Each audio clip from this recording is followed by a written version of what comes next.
ایک لطیفہ مشہور ہے۔ کسی عورت نے آواز دھم سی سنی۔ اس نے دور سے پوچھا، کیا ہوا؟ خاوند نے جواب دیا، کرتا پاجامہ گر گیا ہے۔ اس نے کہا، کرتا پاجامہ گرنے کی تو اتنی آواز نہیں ہوتی۔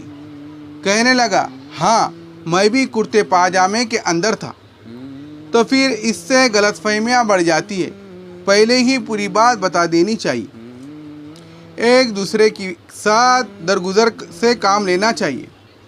جب انسان غیروں کو معاف کر دیتا ہے تو پھر اپنوں کو تو جلدی معاف کر دینا چاہیے، بلکہ خاوند تو یہ سوچے کہ اس کی بیوی نے میری خاطر جوانی قربان کر دی، اپنا سب کچھ قربان کر کے میرے گھر کو اس نے آباد کیا، اب اس کا تو حق ہے کہ میں اسے معاف کر دوں۔ تو اس کی ہر غلطی کو اللہ کے لیے معاف کر دینا چاہیے۔ جب آپ اللہ کے لیے بیوی کو معاف کر دیں گے تو دیکھنا کہ اس کی برکت ہوں گی۔ ہم نے تو سنا کہ ڈائن بھی ایک گھر کو معاف کر دیا کرتی ہے، لیکن آج کے خاوند اور کسی کو تو کیا معاف کریں، گھر میں بیوی کی بھی چھوٹی موٹی غلطیوں کو بھی معاف نہیں کرتے۔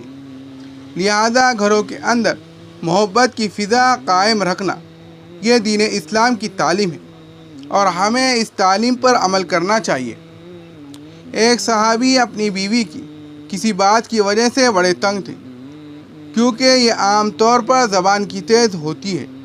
مردوں کے ہاتھ قابو میں نہیں ہوتے، عورتوں کی زبان قابو میں نہیں ہوتی، اور یہی چیزیں جھگڑے کا سبب بنتی ہے۔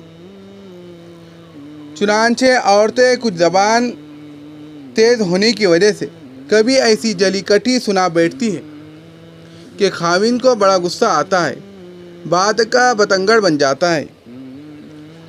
وہ صحابی سوچنے لگے کہ کوئی ایسا طریقہ ہو اس عورت کو ذرا سبق سکھایا جائے۔ سوچا کہ میں حضرت عمر رضی اللہ تعالیٰ عنہ کے پاس چلتا ہوں، وہ ذرا جلالی طبیعت کے ہیں، ان سے جا کر میں بات کرتا ہوں کہ وہ ذرا میری بیوی کی طبیعت سیٹ کرنے کا طریقہ بتائیں گے۔ چنانچہ وہ عمر رضی اللہ تعالیٰ عنہ کے پاس آئے۔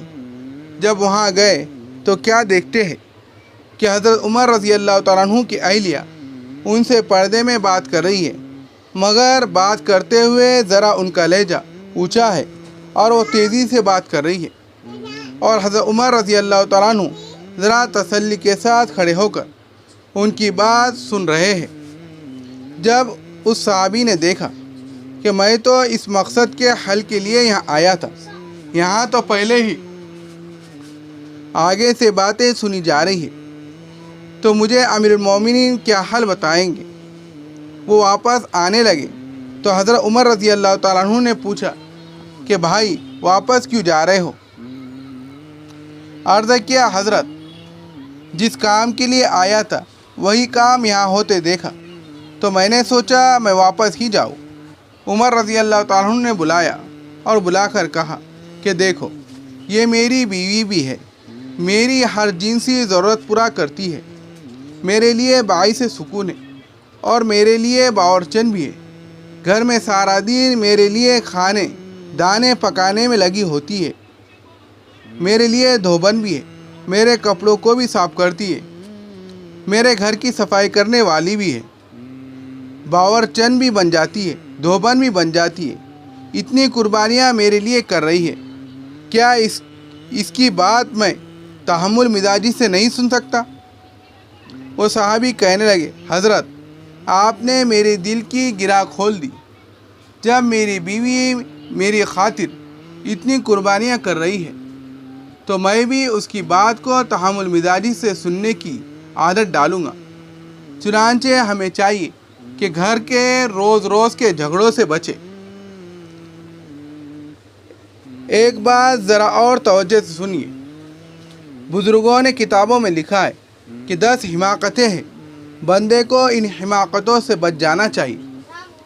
10 باتیں بیوقوفوں کی نشانی ہیں، ان بیوقوفیوں سے بچنے کی ضرورت ہے۔